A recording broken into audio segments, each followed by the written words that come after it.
Mikoy, sinisi ang contractor. Bahay pinasok ni Bagyong Uwan. Signal number 5 na sa diet.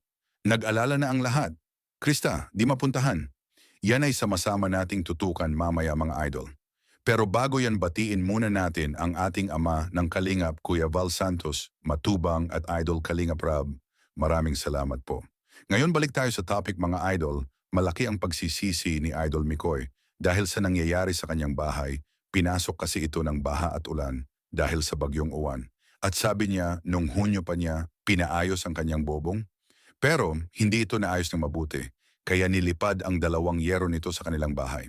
Mga gamit sa loob ng bahay puro basa dahil signal number 5 na sa dayet nung kasagsagan ng bagyo. Doon kasi naglandfall mga idol si Bagyong Uwan. Ngayon muli nating mapanood ang mga hinanaing ni Idol Mikoy. Please watch this. And ito na nga po, update na rin. Bakit parang malungkot ka? Actually, stress lang po. Stress lang tayo kasi yun.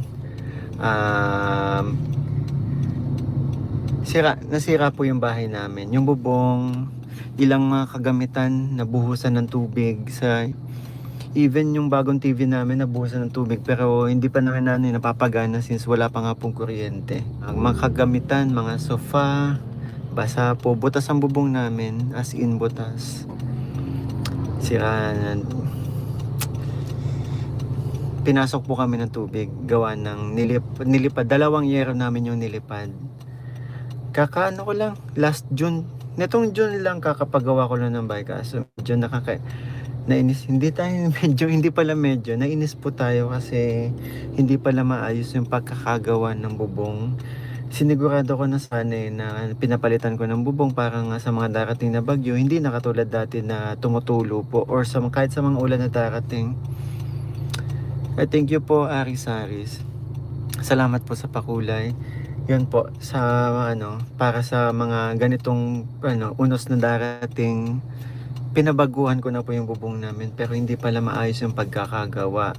And nangyari mas naging malala pa yung kinalabasan kasi dahil hindi maayos yung pagkakagawa, mas lalo tayong mas lalong naperwisyo tayo ng Pero yun, hindi naman din natin kasi nga signal number 5 sobrang lakas po as in. Puntahan sana ni Idol Mikoy si Krista, kaso hindi na madaanan ang kalsada dahil sa mga nagbagsakang mga poste at punong kahoy.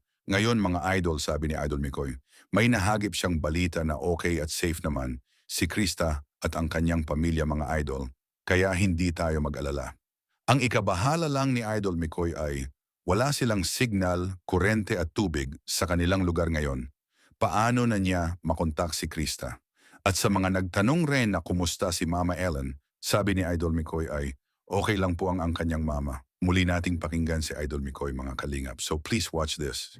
At sa bahay po namin, sa lugar po namin dito sa Daet, dun sa kung saan po ako nakatira, totally wala pong connection. Kailangan ko pang umalis, pumunta sa malayo para lang makapag-update, makibalita sa mga kaibigan ko, sa mga kasamaan ko.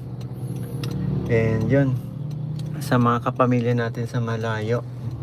Si Mama Ellen okay naman po. Si CJ, yun, nakapag-update na rin naman tayo kay CJ. Hindi lang tayo makapunta sa kanila kasi po hindi po nagpapadaan. Ang daming tumbang puno po papuntang Basod. Sinubukan ko pong puntahan pero hindi pa ang dami pong tumbang Okay po, safe naman si CJ. Family ni CJ safe naman. Yun lang po muna ang ating latest update sa Mickers ngayong araw, mga idol. At kung nagustuhan nyo po ang ganitong klaseng reaction video, huwag kalimutang mag-like, comment, share at subscribe at i-on ang notification bell for more updates. Maraming salamat po. To God be all the glory.